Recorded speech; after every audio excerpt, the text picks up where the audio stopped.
नमस्कार साथियों, एक बार फिर आपका सरस्वती कोचिंग क्लास से तोशिना की ऑनलाइन क्लास में हार्दिक अभिनंदन एवं स्वागत।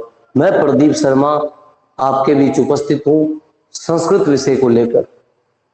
पिछली कक्षा में हमने समास का अध्ययन किया था, उनकी सामान्य जानकारियों के बारे में चर्चा की थी। आज हम अव्ययभाव समास, कल हमने केवल समास के बारे में थोड़ा सा अध्ययन किया था, आज हम कर रहे हैं अव्ययभाव समास के बारे में। अव्ययभाव समास, अव्ययभाव समास, उसके बारे में हम चर्चा करेंगे। तो सबसे पहले अव्ययभाव समास की जो पहचान होती है वो क्या होता है। अव्ययभाव समास में पहली बात तो ये होती है, अव्ययभाव समास में पहला पद यानी प्रथम पद, पहला यानी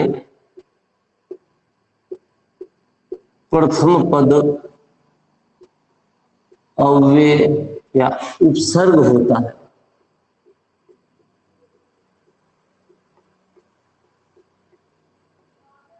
सबसे बड़ी पहचान यह है कि अव्ययभाव समास में पहला पद या प्रथम पद अव्यय या उपसर्ग होता है, दूसरा या द्वितीय पद संज्ञा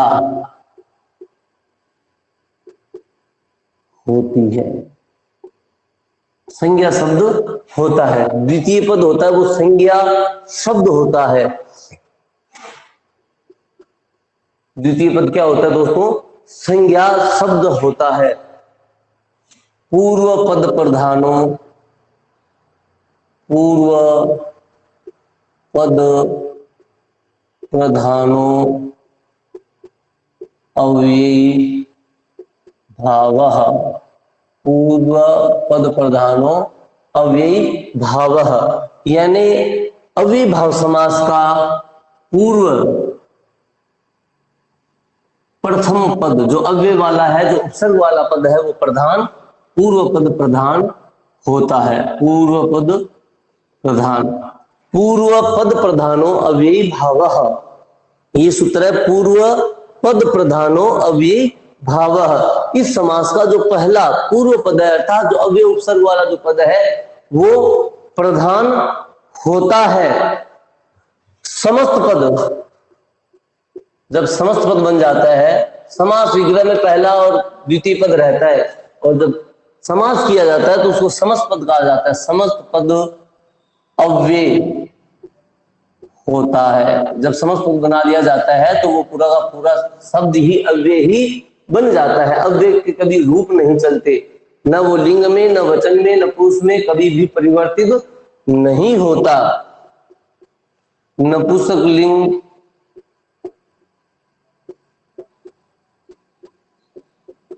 एक वचन में समस्त पद बनता है।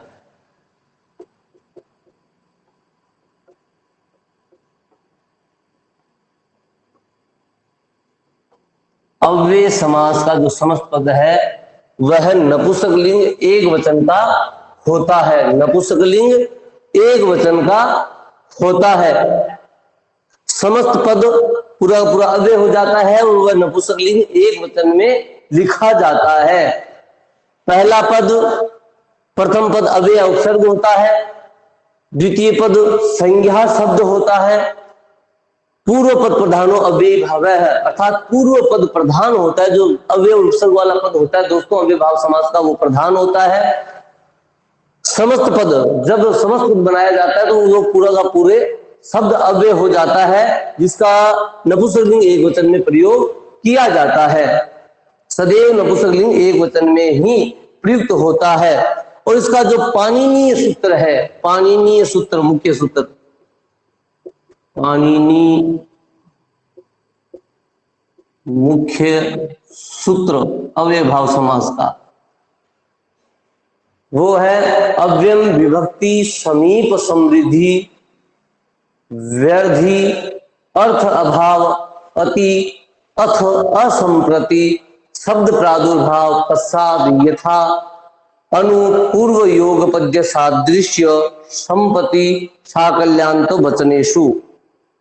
ये इसका पाणिनीय मुख्य सूत्र कहा जाता है। कौन सा? अव्ययम विभक्ति, अव्ययम विभक्ति समीप समृद्धि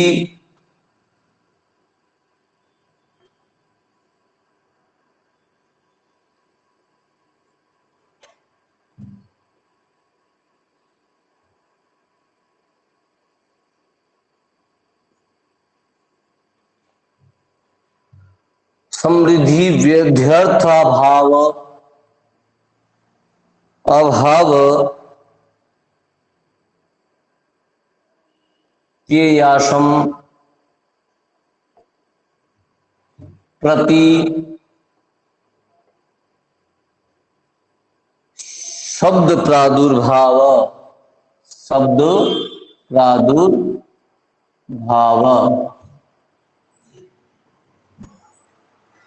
पश्चात यथा अनुपूर्वय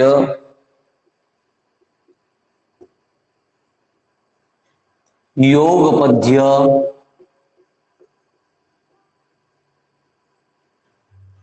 सादृश्य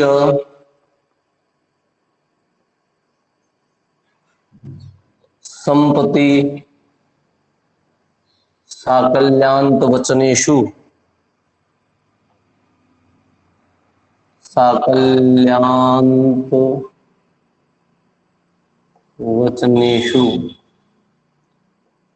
ये इसका मुख्य पाणिनी सूत्र कहा जाता है। अव्यय भाव समास का पाणिनी मुख्य सूत्र कहा जाता है। अव्ययम विभक्ति समीप समृद्धि वेद्यर्था भाव अत्यासम प्रति शब्द प्रादुर्भाव पश्चात यथानुपूर्व योग पद्ये सादृश्य संपत्ति साकल्यान्त वचनेषु।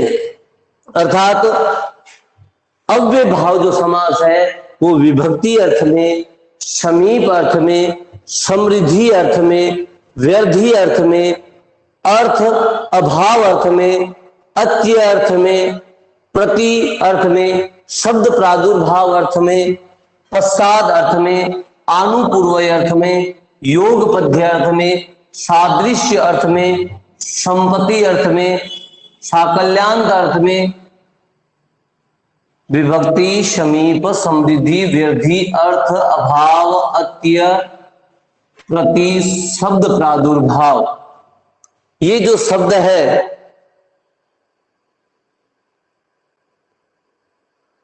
तो दोस्तों इन 16 शब्दों में 16 शब्दों के अर्थ में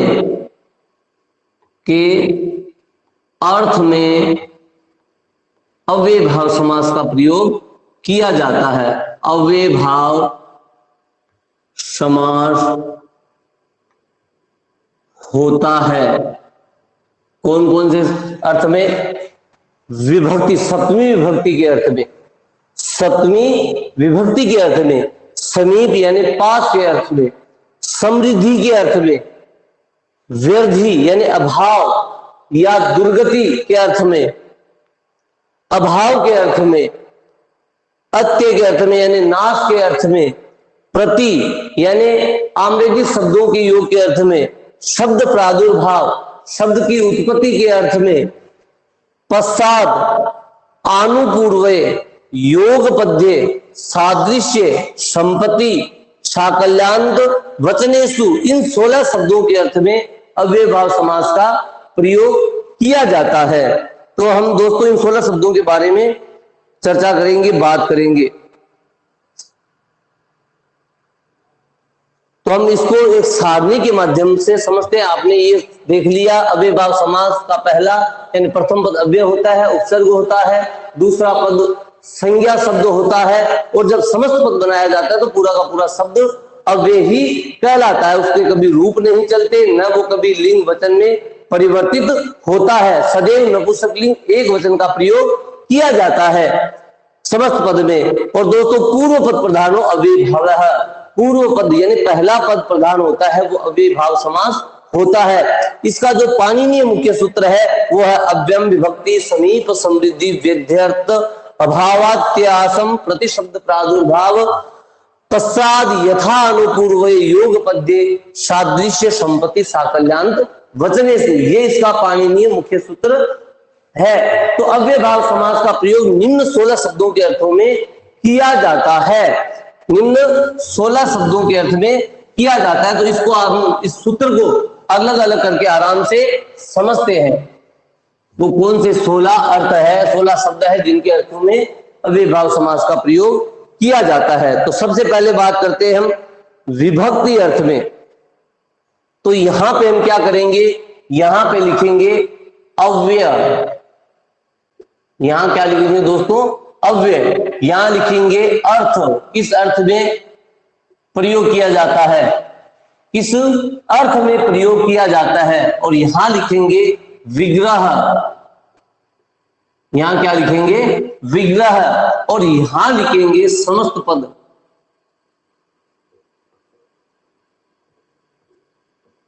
तो सबसे पहले हम बात करते हैं विभक्ति अर्थ में। किसके अर्थ में, विभक्ति अर्थ में। तो यहां लिखते हैं सप्तमी विभक्ति, विभक्ति अर्थ में, सप्तमी विभक्ति अर्थ में कौन सा अव्यय लगता है, कौन सा उपसर्ग लगता है दोस्तों, अधि। अधि का प्रयोग किया जाता है सप्तमी विभक्ति अर्थ में। सप्तमी विभक्ति अर्थ में हरौ अधि, इसका विग्रह बनता है हरौ अधि, हरौ अधि अर्थात अधि हरि। समस्त क्या बन जाता है, अधि हरि। हरौ, हरौ शब्द में कौन सी विभक्ति हो रही है, सप्तमी विभक्ति हो रही है। अधि उपसर्ग का जब प्रयोग हुआ है अधि हरि, तो यहाँ जो हरि शब्द है उसमें कौन सी विभक्ति लगेगी, जब विग्रह करेंगे सप्तमी विभक्ति का प्रयोग किया जाएगा। तो यहाँ हरि शब्द में सप्तमी विभक्ति का प्रयोग किया गया है, हरौ अधि अर्थात अधि हरि। हरौ अधि यानी अधि हरि बन गया। दूसरा अधि के ये पहला सप्तमी विभक्ति के अर्थ में समस्त पद बनाते हैं हम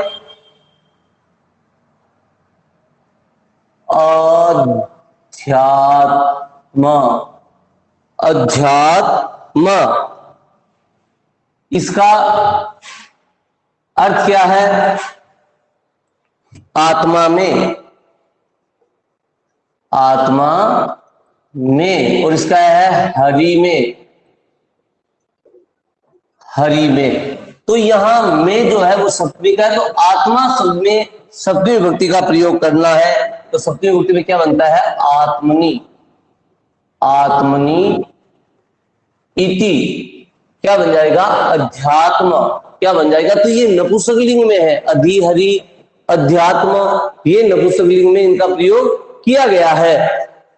आत्मनि और हरौ जो शब्द है वो दोस्तों सप्तमी विभक्ति के एक वचन में बनता है, हरि शब्द में हरौ। और आत्मन जो शब्द है उसके सप्तमी विभक्ति के एक वचन में बनता है आत्मनि। तो आपको ये ध्यान रखना है, अधि जो है अव्ययभाव समास में अधि उपसर्ग का प्रयोग सप्तमी विभक्ति अर्थ में किया जाता है।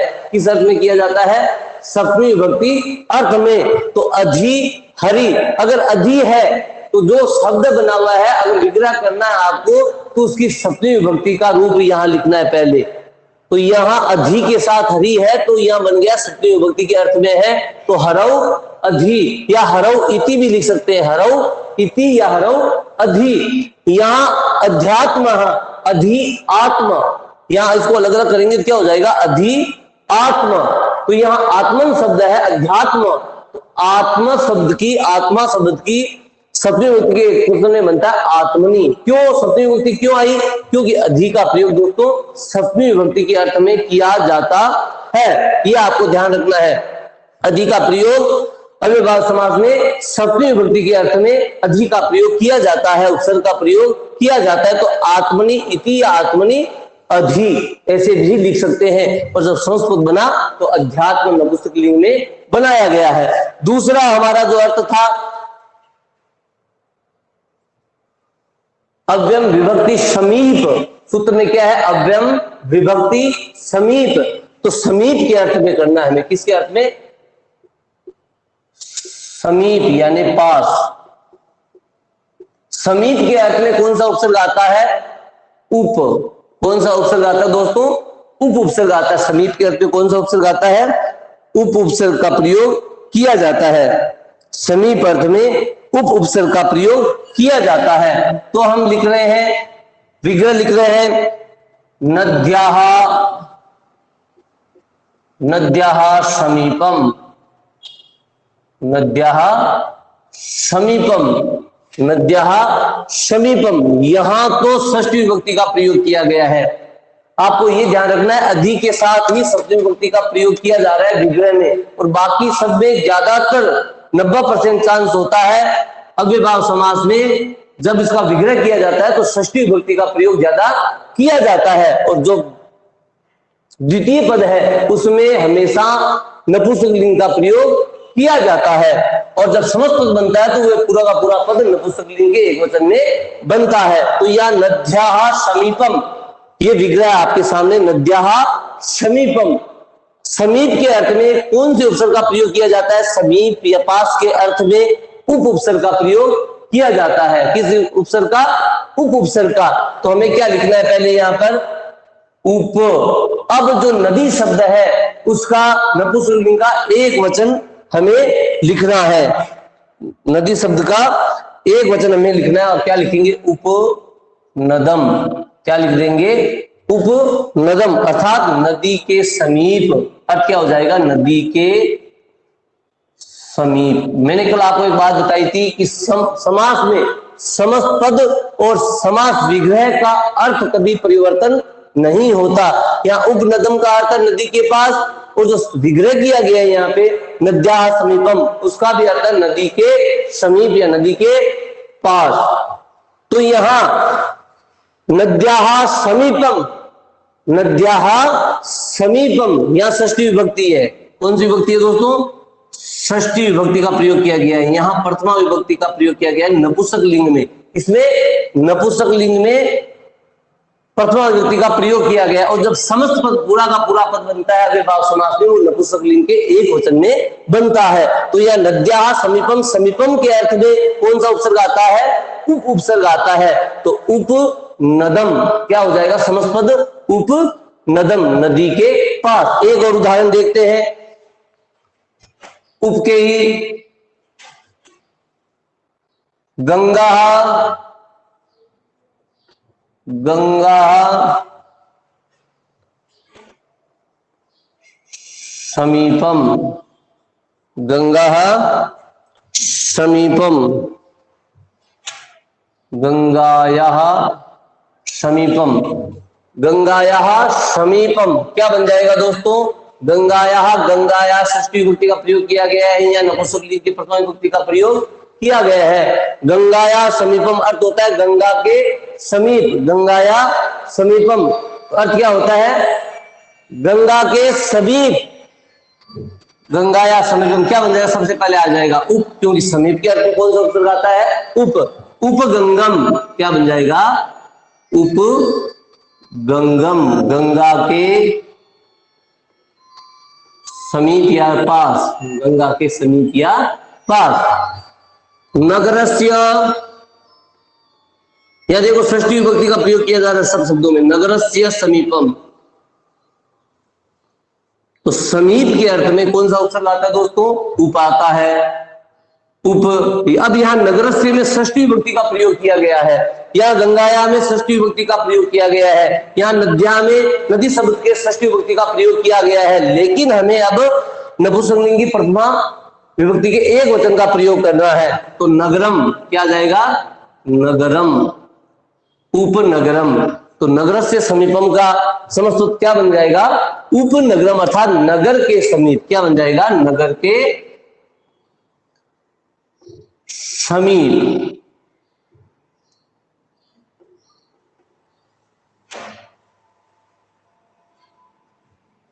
नगरस्य समीपम इति विग्रह समस्त पदम भवति। नगरस्य समीपम इस विग्रह का समस्त पद होगा। आपको ये ऑप्शन में दिया, अगर उप लगा हुआ है वहां पे उपनगरम लिखा हुआ है या उपनगरस्य ऐसे लिख दिया गया है तो वो गलत हो जाएगा। आपको ये ध्यान रखना है उप के साथ नगरम जो यहाँ षष्ठी विभक्ति का प्रयोग किया गया है, हमें क्या करना है, नपुंसकलिंग के एक वचन में प्रयोग करना है समस्त पद बनाते समय। तो ये नगर से समीपम का क्या बन गया दोस्तों, उपनगरम क्या बन गया। एक और देख लेते हैं, कृष्णस्य समीपम।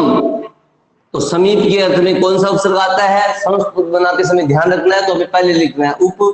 अब कृष्ण शब्द की प्रथम विभक्ति का एक वचन नपुंसकलिंग में बनाना दोस्तों, तो कृष्णम क्या बन जाएगा, उपकृष्णम, अर्थात कृष्ण के समीप,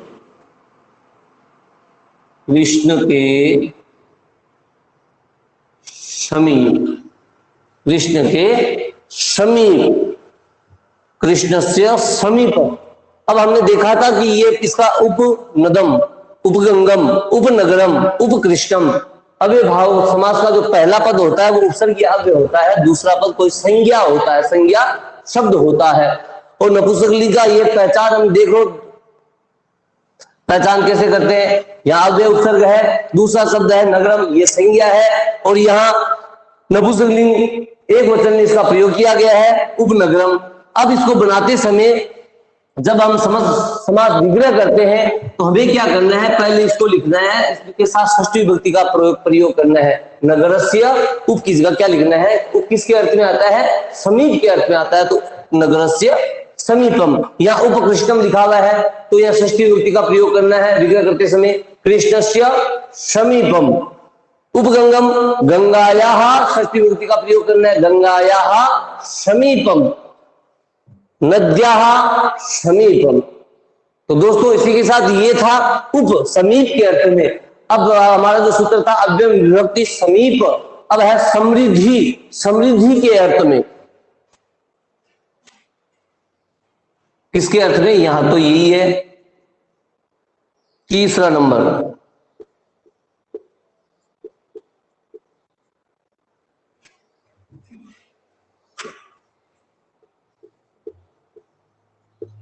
समृद्धि के अर्थ में।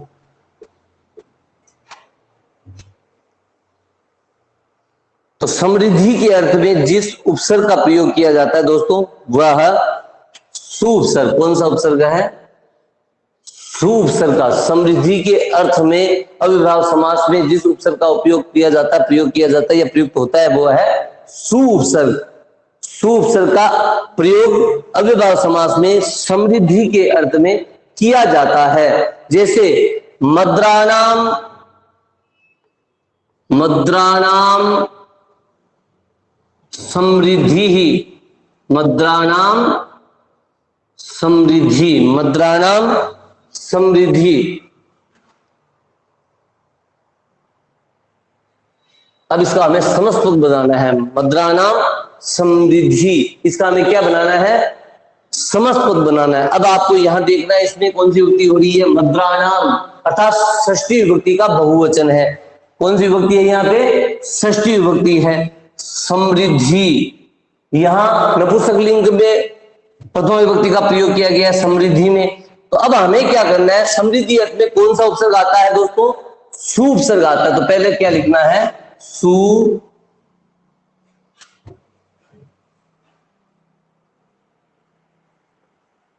मद्रम, क्या लिखना है, सुमद्रम, सुमद्रम अर्थात मद्रवासियों की, मद्रवासियों इसका अर्थ क्या है? समुद्रम यानी समुद्रवासियों की समृद्धि, समुद्रवासियों की समृद्धि।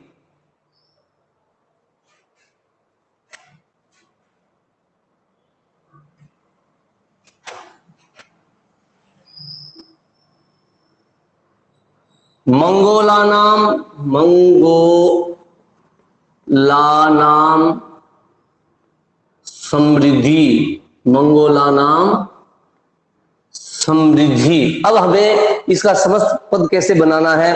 मंगोलानाम समृद्धि, मंगोलानाम समृद्धि क्या आएगा इसमें? मंगोल वासियों की समृद्धि। क्या आएगा? मंगोल वासियों की समृद्धि। तो यहां समृद्धि के अर्थ में कौन सा उपसर्ग आता है? सु मंगोलम, सु मंगोलम, मंगोल वासियों की समृद्धि। अर्थ क्या हो जाएगा? तो यहां षष्ठी विभक्ति का प्रयोग किया गया था, यहां समृद्धि है, तो समस्त पद बनाते समय समृद्धि के अर्थ में हमें देखना है कौन सा उपसर्ग होता है। समृद्धि के अर्थ में होता है सु उपसर्ग। कौन सा उपसर्ग होता है दोस्तों? सु उपसर्ग होता है। सु उपसर्ग किसके अर्थ में होता है? समृद्धि के अर्थ में। तो यह समृद्धि है। समस्त पद बनाते समय एक पद बनाना है इन दोनों पदों को मिलाकर, तो सबसे पहले सु लिखना है। फिर मंगोला नाम, यहां षष्ठी विभक्ति का प्रयोग किया गया है। कौन सी विभक्ति का प्रयोग किया गया है? षष्ठी विभक्ति का प्रयोग किया गया है। तो हमें वहां पे नपुंसकलिंग के एक वचन में बदलना है, सुमंगोलम, मंगोल वासियों की समृद्धि। अर्थ क्या हो जाएगा? मंगोल वासियों की समृद्धि, सुमंगोलम। अब हमें अगर इसको विग्रह करना है तो सुमंगोलम, यहां मंगोलम की षष्ठी विभक्ति करनी है मंगोलानाम, क्योंकि मंगोल वासी बहुत सारे होते हैं तो बहुवचन हो जाएगा। मंगोलानाम, सु की जगह सु नहीं लिखे, जिस अर्थ में सु का प्रयोग किया गया है वह शब्द लिखना है। सु का प्रयोग किस अर्थ में किया गया है? समृद्धि अर्थ में। तो मंगोलानाम समृद्धि ही, अर्थात समस्त बन गया सुमंगोलम। तो आगे का जो अर्थ है वो है व्यर्थी अर्थ में। किस अर्थ में? व्यर्थी अर्थ में। व्यर्थी का अर्थ होता है अभाव।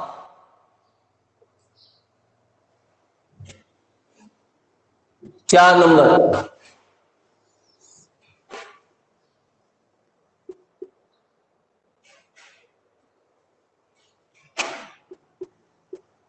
व्यर्थी अर्थ में।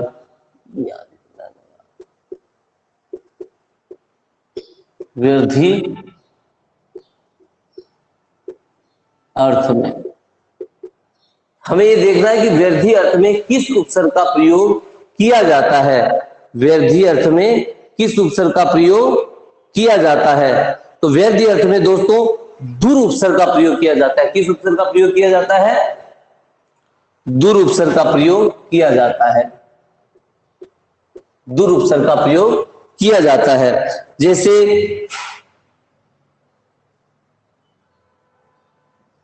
ये वाक्य वापस लिखता हूं, मंगोलानाम, यहां समृद्धि नहीं लिखे, हमने लिख दिया व्यर्थी। मंगोलानाम व्यर्थी, मंगोलानाम व्यर्थी। अर्थात अब इसको यहां पहले तो हमने क्या लिखा था? मंगोलानाम समृद्धि, तो समृद्धि अर्थ में सु उपसर्ग आता था।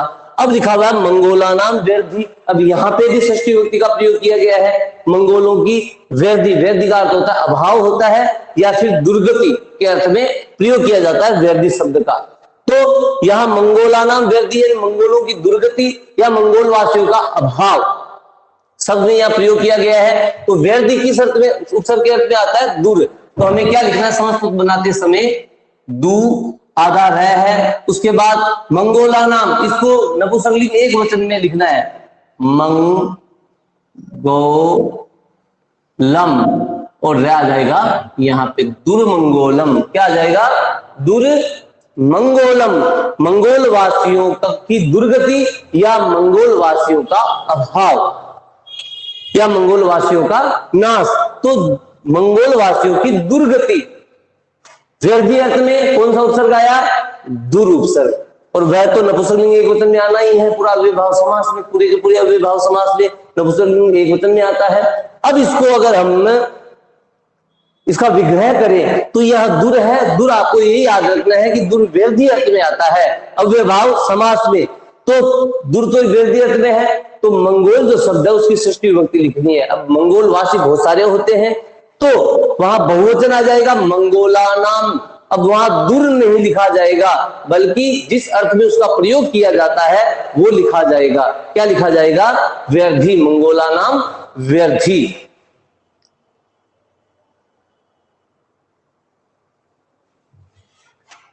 भिक्षाणाम, भिक्षाणाम व्यर्थी, भिक्षाणाम व्यर्थी। तो व्यर्थी अर्थ में सबसे पहले दुर उपसर्ग आएगा। अब हमें भिक्षाणाम, ये भी षष्ठी विभक्ति बहुवचन में है। षष्ठी विभक्ति बहुवचन में हमें क्या करना है? नपुंसकलिंग के एक वचन में लिखना है भिक्षम। क्या करना है? भिक्षम। और रह है दुर वाला, यहां दुर्भिक्षम। दुर्भिक्षम अर्थात भिक्षा का अभाव। अर्थ क्या हो जाएगा? भिक्षा का अभाव।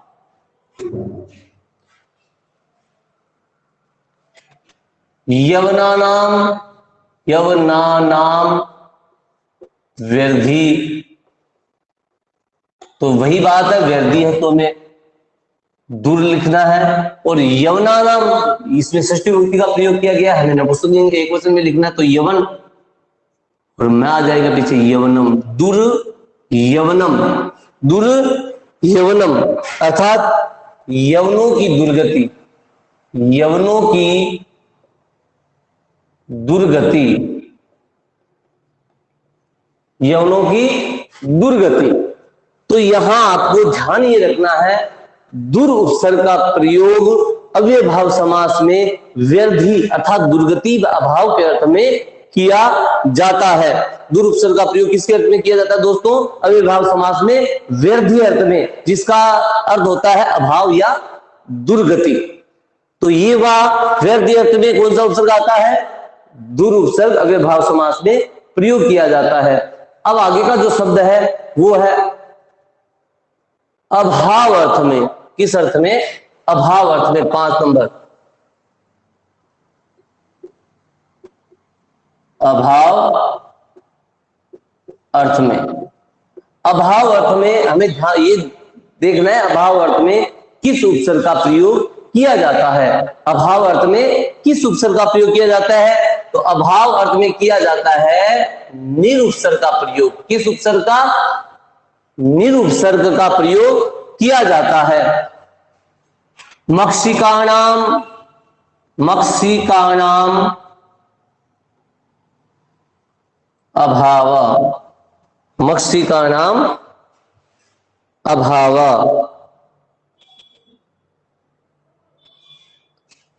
मक्षिकाणाम अभाव अर्थात मक्खियों का अभाव, मक्खियों का अभाव, मक्षिकाणाम अभाव। यहां मक्खियों का अभाव अर्थात यह षष्ठी विभक्ति का प्रयोग हुआ है। मैंने आपसे पहले ही बोल दिया है कि अव्ययभाव समास के विग्रह में षष्ठी विभक्ति का प्रयोग किया जाता है। संज्ञा शब्द में और जो उपसर्ग शब्द है या अव्यय शब्द है उसमें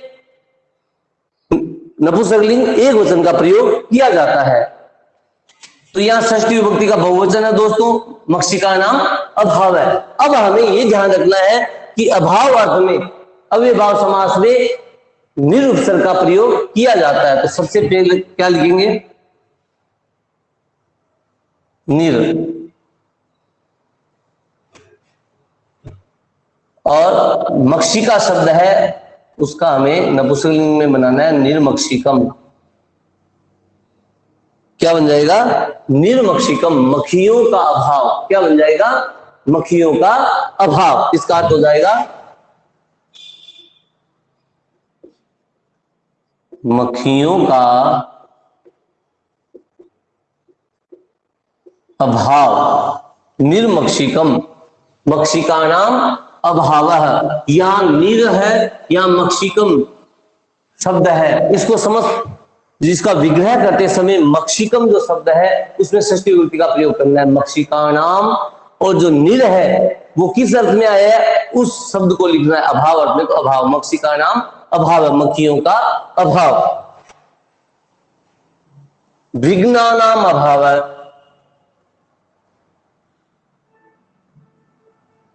विघ्नानाम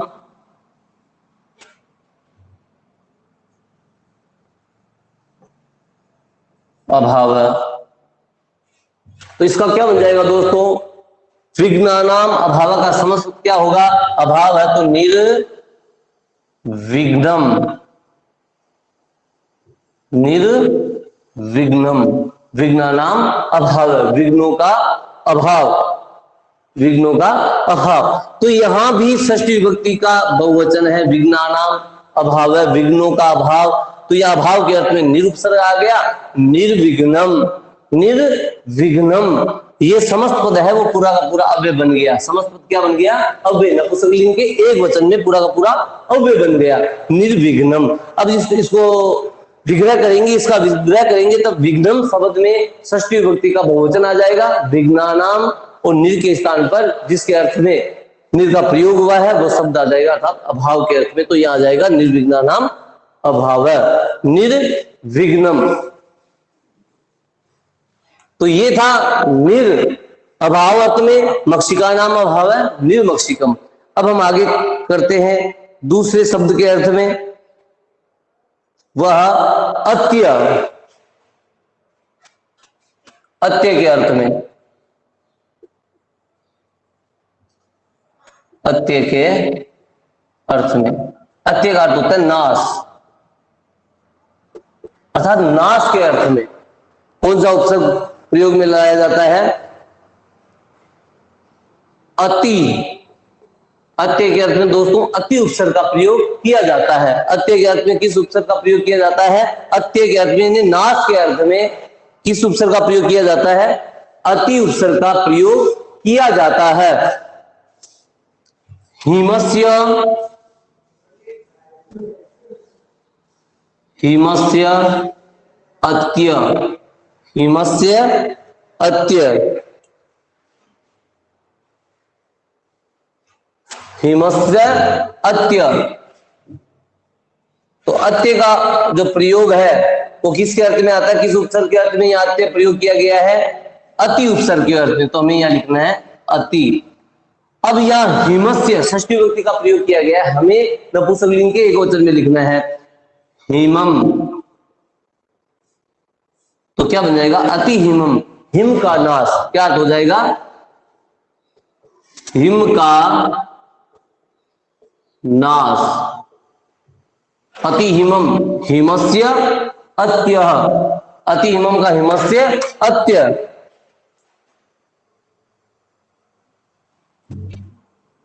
गर्वस्य अत्य, गर्वस्य अत्य क्या बन जाएगा, अति गर्वम, अति गर्वम अर्थात गर्व का नाश। तो यहां अत्य के अर्थ में अति उपसर्ग का प्रयोग किया जाता है, अत्य के अर्थ में अति उपसर्ग का प्रयोग किया जाता है। अब इसका समास विग्रह करते समय हमें यह ध्यान रखना है, हिमम, अति हिमम जो पूरा पूरा अव्यय शब्द है, हिम जो है वो संज्ञा शब्द है, उसकी षष्ठी विभक्ति का प्रयोग करना है। हिम एक वचन में है तो ये हिमस्य, अति के स्थान पर जिस शब्द के अर्थ में अति उपसर्ग का प्रयोग हुआ है वो शब्द लिखना है हिमस्य अत्यः। वैसे ही अति गर्वम, गर्वस्य अत्य। तो हमें ये ध्यान रखना, अत्य के अर्थ में अर्थात नाश के अर्थ में अव्ययभाव समास में अति उपसर्ग का प्रयोग किया जाता है। किस उपसर्ग का प्रयोग किया जाता है, अति उपसर्ग का प्रयोग किया जाता है।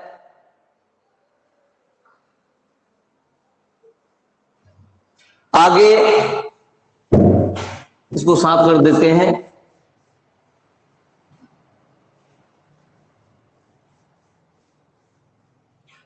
आगे सूत्र में था अव्ययम विभक्ति समीप समृद्धि वृद्धि अर्थाभाव अति असंप्रति। किस अर्थ में, असंप्रति अर्थ में, असंप्रति। संप्रति का अर्थ होता है इस समय, संप्रति का अर्थ क्या होता है? इस समय, और असंप्रति का अर्थ होता है इस समय नहीं, इस समय नहीं, इस समय नहीं। असंप्रति का अर्थ क्या होता है? असंप्रति। संप्रति का अर्थ होता है दोस्तों इस समय, अभी, संप्रति यानी अभी, और असंप्रति इस समय नहीं। तो इस असंप्रति के अर्थ में किस उपसर्ग का प्रयोग किया जाता है? असंप्रति के अर्थ में भी अति उपसर्ग का प्रयोग किया जाता है। किस उपसर्ग का? अति उपसर्ग का प्रयोग किया जाता है। असंप्रति अर्थ में भी अति उपसर्ग था, और असंप्रति इस समय नहीं, इसके योग में भी अति उपसर्ग का प्रयोग किया जाता है। जैसे निद्रा, निद्रा संप्रति न युज्यते, निद्रा संप्रति न युज्यते, निद्रा संप्रति न युज्यते, निद्रा संप्रति न युज्यते। स्वप्नः संप्रति न युज्यते,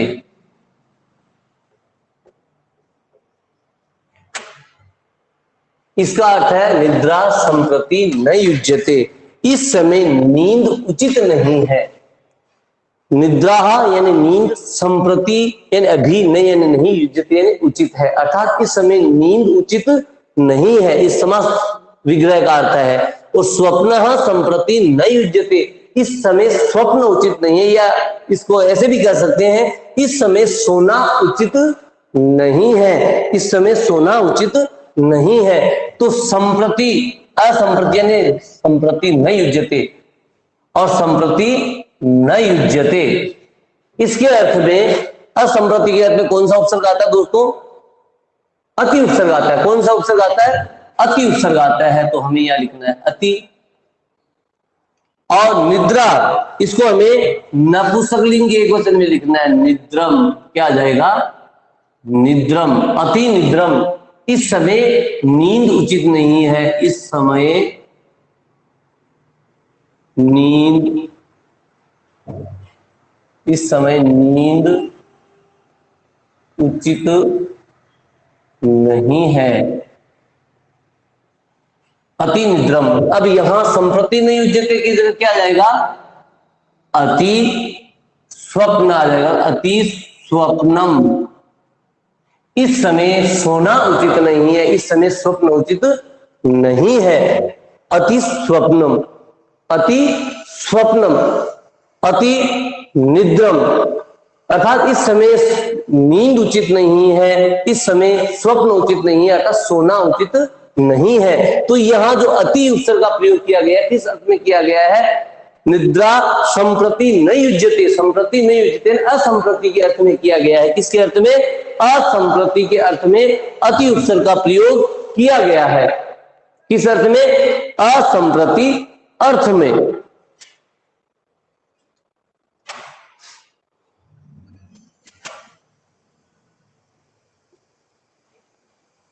असंप्रति के बाद आता है शब्द प्रादुर्भाव। क्या आता है? शब्द प्रादुर्भाव।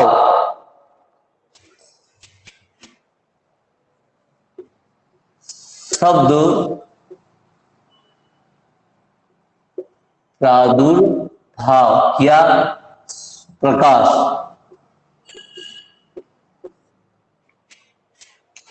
शब्द का प्रकाश या शब्द का प्रकट होना, प्रादुर्भाव उत्पन्न होना। तो इसके अर्थ में, शब्द प्रादुर्भाव के अर्थ में कौन सा उपसर्ग आता है दोस्तों? इति। कौन सा उपसर्ग आता है? अव्यय आता है, इति अव्यय आता है। कौन सा अव्यय आता है? इति अव्यय का प्रयोग किया जाता है। शब्द प्रादुर्भाव और शब्द प्रकाश यानी शब्द के प्रकट होने के अर्थ में इति अव्यय का प्रयोग किया जाता है। जैसे हरि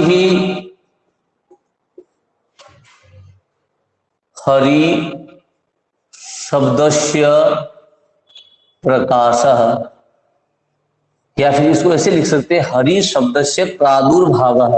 हरि शब्दस्य प्रादुर्भाव या हरि शब्दस्य प्रकाशः, विष्णु शब्दस्य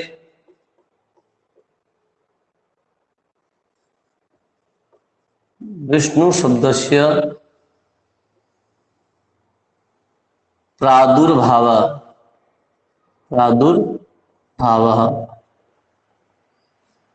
हरि शब्द से प्रकाश या हरि शब्द से प्रादुर्भाव। विष्णु शब्द से प्रादुर्भाव भी लिख सकते हैं या इसको ऐसे भी लिख सकते हैं, विष्णु शब्द से प्रकाश है। इसका अर्थ है विष्णु शब्द का प्रकट होना, हरि शब्द का उत्पन्न होना या प्रकट होना।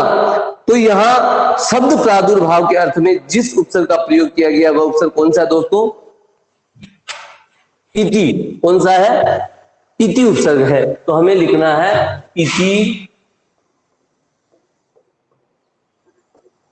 हरि, यहां लिखना है इति विष्णु, इति हरि, इति विष्णु। यहां लिखते हैं कृष्ण शब्दस्य प्रादुर्भाव,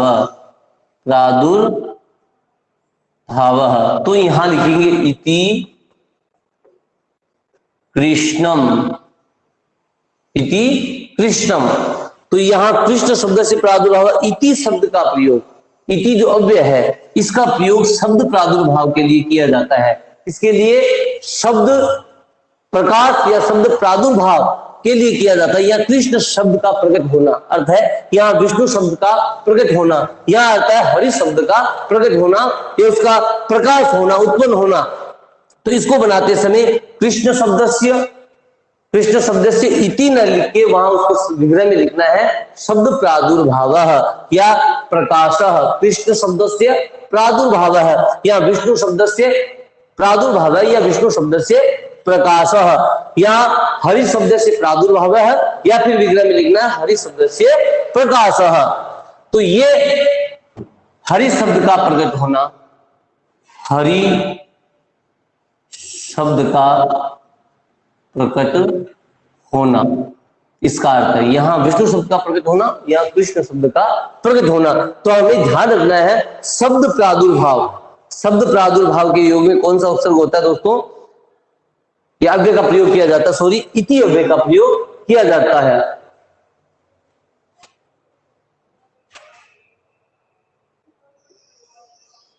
इससे आगे जो अर्थ है वह है पश्चात।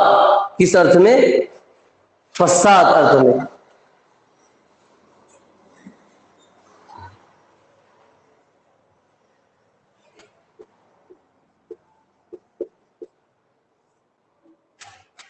पश्चात अर्थ में किस उपसर्ग का प्रयोग किया जाता है?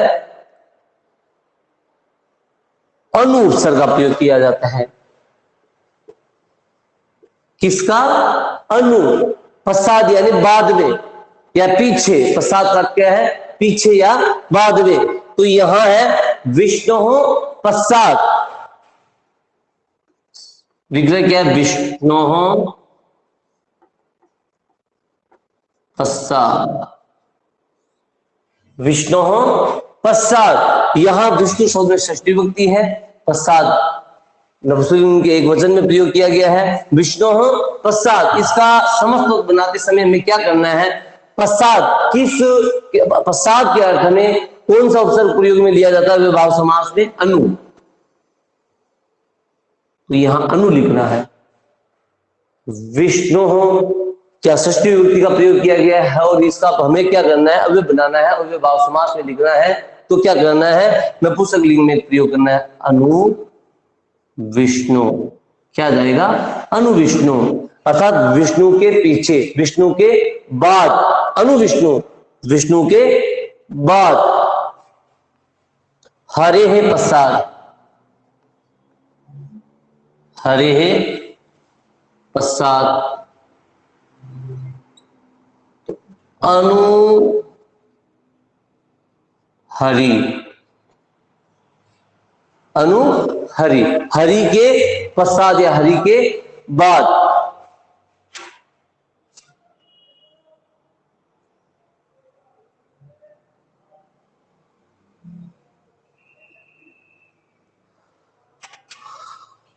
अनुपश्चात। अनु का प्रयोग किसके अर्थ में किया जाता है?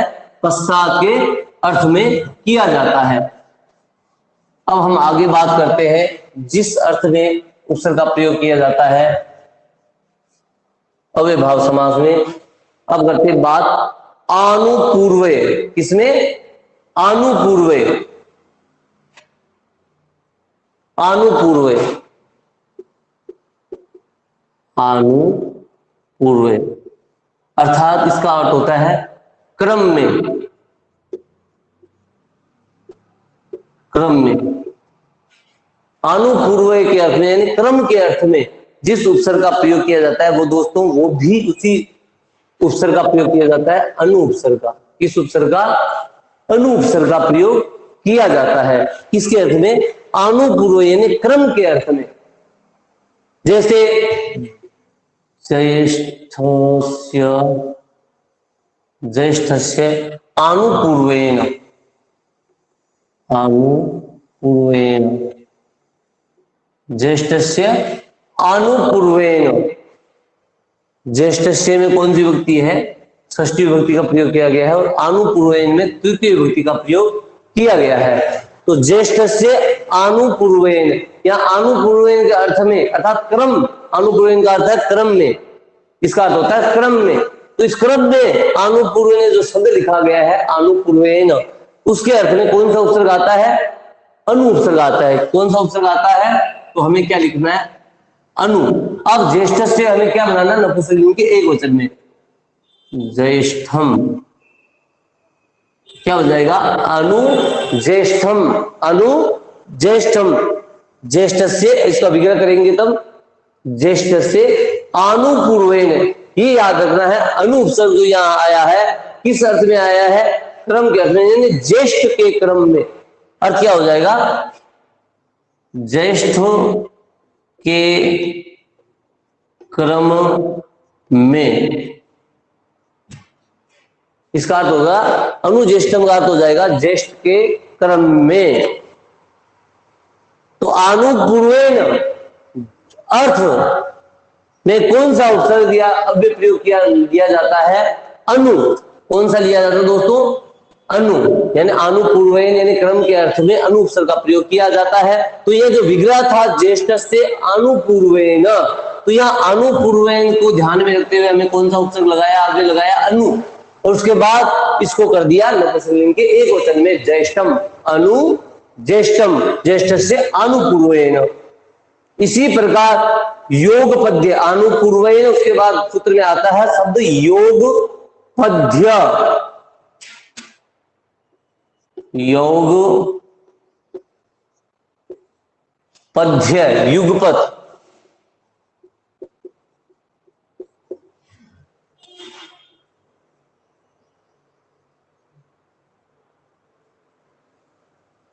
योग पद्य के अर्थ में यानी सात के अर्थ में।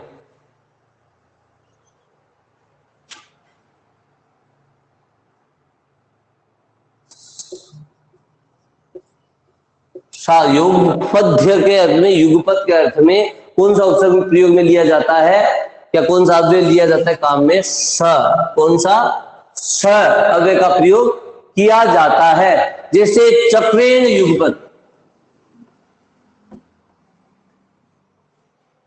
चक्रेण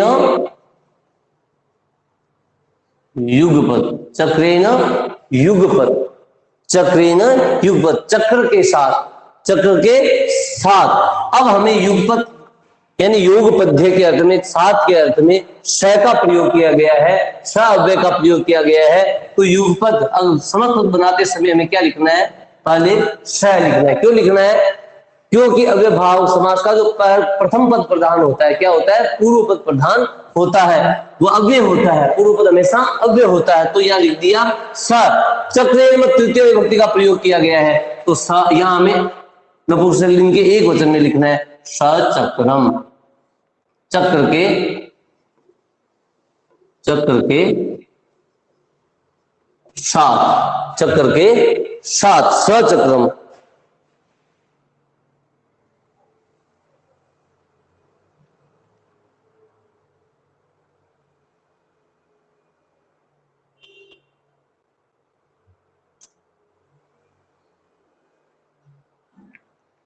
तो इसी प्रकार दोस्तों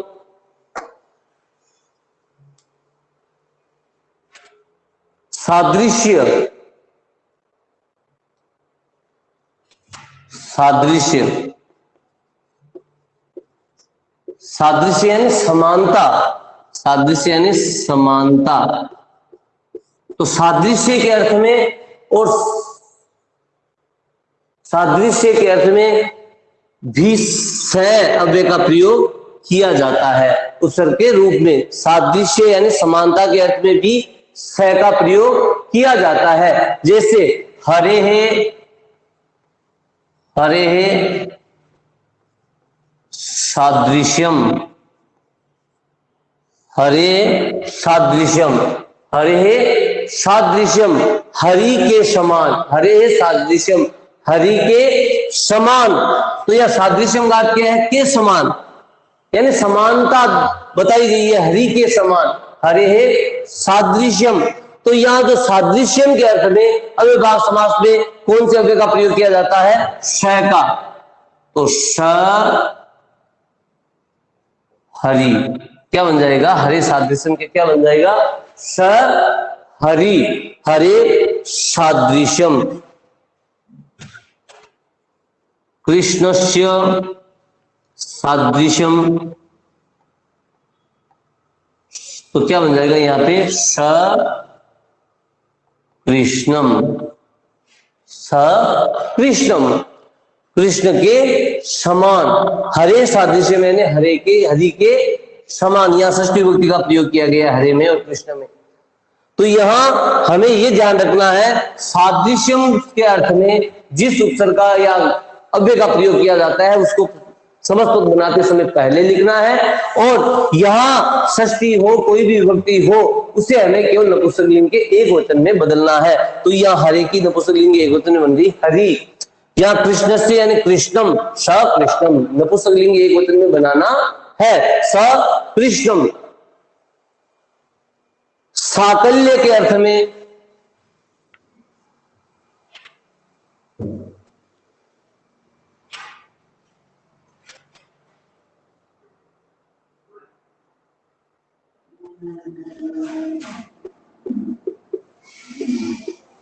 साकल्य के अर्थ में भी स उपसर्ग का प्रयोग किया जाता है, स अव्यय का प्रयोग किया जाता है। जैसे पुष्पम अपि, विग्रह है पुष्पम,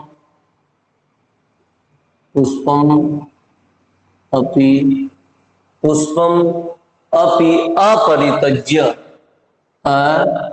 अपरित्यज्य, पुष्पम अपि अपरित्यज्य। पुष्पम अपरित्यज्य यानी पुष्पों को भी, फूलों को भी छोड़कर, फूलों को भी छोड़कर, इसका अर्थ क्या है? फूलों को भी, उसका भी त्याग करके, छोड़कर। तो हमें यहाँ अपरित्यज्य यानी साकल्य के अर्थ में त्यागना, साकल्य यानी त्यागना के अर्थ में अपरित्यज्य, उनको भी छोड़कर, पुष्पों को भी छोड़कर के अर्थ में साकल्य के अर्थ में कौन सा उपसर्ग आता है? अभी आता है स, और पुष्प शब्द है तो पुष्पम, सपुष्पम, पुष्पों को भी छोड़कर। योग्यता के अर्थ में, योग्यता के अर्थ में कौन सा उपसर्ग प्रयोग में लिया जाता है? अनु उपसर्ग प्रयोग में लिया जाता है। कौन सा उपसर्ग? आपको यह ध्यान रखना है, इस अर्थ में यह उपसर्ग प्रयोग में लिया जाता है। तो योग्यता के अर्थ में दोस्तों कौन सा उपसर्ग प्रयोग में लिया जाता है? योग्यता के अर्थ में अनु उपसर्ग प्रयोग में लिया जाता है। जैसे रूपस्य योग्यम, रूपस्य रूपस्य योग्यम, रूपस्य योग्यम। तो योग्यम के अर्थ में या योग्यता के अर्थ में कौन सा उपसर्ग आएगा? अनु उपसर्ग आता है। कौन सा उपसर्ग आता है? अनु। योग्यता के अर्थ में कौन सा उपसर्ग है? अनु उपसर्ग है। तो रूपस्य योग्यम या षष्ठी विभक्ति का प्रयोग किया गया है, या प्रथमा विभक्ति का प्रयोग किया गया है नपुंसकलिंग में, या षष्ठी विभक्ति का प्रयोग किया गया है। यहां षष्ठी है और यहां प्रथमा है। विभक्ति। अब हमें यहाँ पे नपुंसकलिंग के प्रथमा का एक वचन बनाना है, नपुंसकलिंग में एक वचन का प्रयोग करना है, किसमें? रूप शब्द में। अनुरूपम, रूप के योग्य, रूप के योग्य, अनुरूपम, रूप के योग्य, अनुरूपम। तो यहां विग्रह करते समय रूपस्य षष्ठी विभक्ति का प्रयोग करना है। रूप शब्द में रूपस्य, अनु के स्थान पर अनु नहीं लिखना है, रूपस्य अनु नहीं, रूपस्य योग्यम, जिस स्थान पे उपसर्ग का प्रयोग किया गया है वह शब्द लिखना है। जिस शब्द के अर्थ में जिस उपसर्ग का प्रयोग किया गया है, अनु का किया गया है किसके अर्थ में? योग्य के अर्थ में। तो यहां योग्य के अर्थ में है रूप के योग्य, तो हमें रूपस्य योग्यम लिखना है।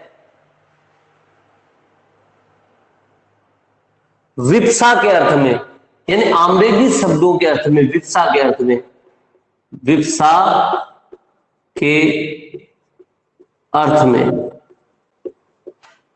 विप्सा के अर्थ में कौन सा उपसर्ग आता है दोस्तों? प्रति उपसर्ग आता है। कौन सा उपसर्ग आता है? प्रति उपसर्ग आता है। विप्सा के अर्थ में कौन सा उपसर्ग आता है? दिनम, दिनम, दिनम, दिनम प्रति, दिनम, दिनम प्रति। तो क्या बनाना है? या तो सीधा बनेगा प्रति दिनम, क्या बन जाएगा? प्रति दिनम। तो जहां प्रति लगा हुआ है तो उस शब्द को हमें आम्रेगी शब्द दो बार लिखना है, दिनम, दिनम और प्रति। वर्षम, वर्षम प्रति, तो क्या बन जाएगा? प्रति वर्षम, प्रति वर्षम, वर्षम, वर्षम प्रति, प्रति वर्षम। तो विप्सा, इसे क्या बोलता जाता है? आम्रेगी, यानी विप्सा के योग में प्रति उपसर्ग का अव्ययभाव समास में प्रयोग किया जाता है। किसके अर्थ में? प्रति का किसके अर्थ में किया जाता है? यहाँ पे विप्सा के अर्थ में।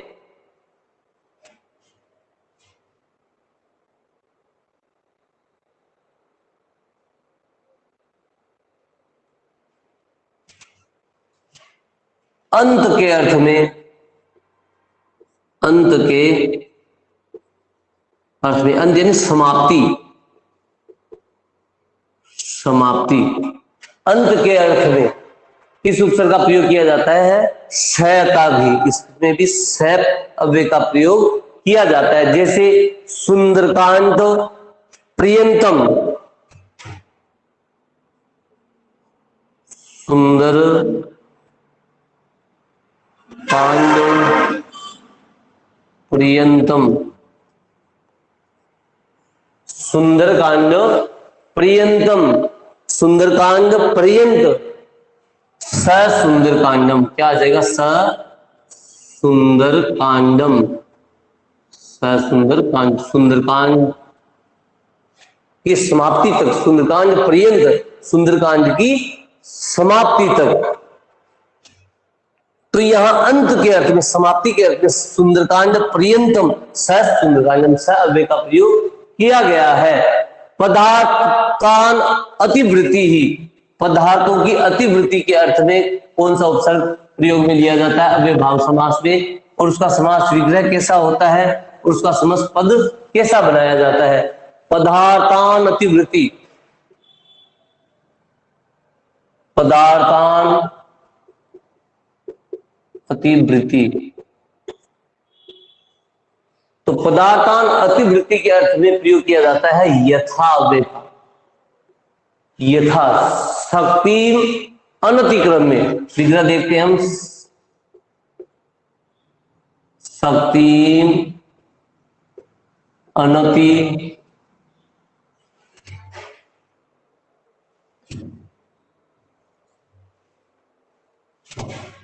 अनतिक्रम्य, शक्ति अनतिक्रम्य, शक्ति का अतिक्रमण। तो अनतिक्रम्य यानी पदार्थों की अतिवृत्ति जहां हो जाती है, अधिकता हो जाती है, तो क्या होता है वहां पे? उपसर्ग आगे कौन सा आता है? यथा, यथा शक्ति, यथा शक्ति, शक्ति अनतिक्रम में, तो यहां आ जाएगा यथा शक्ति। पदार्थों की अतिवृत्ति जहां हो जाती है, अधिकता जहां हो जाती है, यानी शक्तिम अनतिक्रम में शक्ति की सामर्थ्य अधिकता, तो यहाँ अनतिक्रम में के योग में कौन सा उपसर्ग आया, अव्यय आया है यथा, तो हमने यथा लिख दिया, तो शक्ति या शक्ति, यथा शक्ति। संपत्ति अर्थ में, संपत्ति का अर्थ होता है अधिकता, संपत्ति भी संपत्ति अर्थ में, जैसे विप्राणाम, विप्राणाम संपत्ति, विप्राणाम संपत्ति, इसके अर्थ में स अव्यय का प्रयोग किया जाता है। तो विप्राणाम संपत्ति के अर्थ में, संपत्ति के अर्थ में आता है स। विप्राणाम षष्ठी विभक्ति में हमें नपुंसकलिंग के एक वचन में बनाना है स विप्रम, स विप्रम, विप्राणाम संपत्ति। मनुष्यानाम संपत्ति, मनुष्यों की संपत्ति, तो स मानुष्यम, स मानवम, मानवानाम संपत्ति, मानवानाम संपत्ति, तो बन जाएगा स मानवम। देवानाम संपत्ति, स देवम। इस प्रकार दोस्तों 16 अर्थों में अव्ययभाव समास होता है। कितने अर्थों में? 16 अर्थों में अव्ययभाव में अव्यय का, जिन अव्ययों का प्रयोग किया जाता है उसकी हमने चर्चा की। कुछ बातें और भी है, जैसे एक सूत्र आता है नदी भीष्ट, नदी भीष्ट, नदी भीष्ट सूत्र आता है। वह कहता है कि अगर नदी, किसी नदी शब्द के आगे संख्या लिखी हुई है, संख्या प्लस नदी का नाम, संख्या हो और बाद में किसी नदी का नाम हो, तो वहां अव्ययभाव समास होता है। वैसे संख्यावाची द्विगु, संख्यावाची जहां शब्द आ जाती है, संख्याएं आ जाती है, वह द्विगु समास हो जाता है। लेकिन आपको ध्यान रखना है, किसी नदी के नाम के आगे अगर कोई संख्या लिखी हुई होती है तो नदी विश्व सूत्र के द्वारा वहां अव्ययभाव समास हो जाता है। जैसे पंचगंगम, पंचगंगम, पंचगंगम, यहां गंगा नदी का नाम है और उसके आगे संख्या शब्द लिखा हुआ है पंचगंगम। अब इसका जब विग्रह करेंगे तो वो द्विगु के समान ही होगा। विग्रह कैसे होगा? पंचानाम गंगानाम समाहारः, पंचानाम गंगानाम समाहारः, पंचानाम गंगानाम समाहारः, 5 गंगाओं का समाहार। तो जो विग्रह किया है हमने, विग्रह है तो हमने जैसे द्विगु में किया जाता है, द्विगु समास में किया जाता है, उसी प्रकार पंचानाम गंगानाम समाहारः है। तो यहाँ पंचगंगम में कौन सा समास होगा? पंचगंगम इति शब्दस्य समासो अस्ति। अगर ऐसा प्रश्न आ जाए पंचगंगम इति शब्दस्य समासो अस्ति, शब्द में समास है द्विगु समास, ब अव्ययभाव समास, स तत्पुरुष समास, द बहुव्रीहि समास। तो अब हमें क्या है, इतना तो पता है कि संख्या जहां आ जाती है वह द्विगु होता है। क्या होता है? संख्या जाते हम क्या करेंगे, उसमें द्विगु समास कर देंगे। लेकिन इस शब्द पंचगंगम शब्द में नदी भीष्ट सूत्र के द्वारा यह सूत्र कहता है कि नदी के नाम के आगे अगर कोई संज्ञा है तो वहां पर अव्ययभाव समास करूंगा। कौन? नदी भीष्ट। ये सूत्र घोषणा करता है, ये कहता है नदी शब्द के आगे कोई भी संख्या शब्द हो तो वहां पे अव्ययभाव समास होता है। और दूसरी बात ये, कोई भी नदी शब्द के आगे, नदी शब्द के आगे अगर कोई विशेषणवाचक शब्द लगा हुआ हो, विशेषण लगा हुआ हो,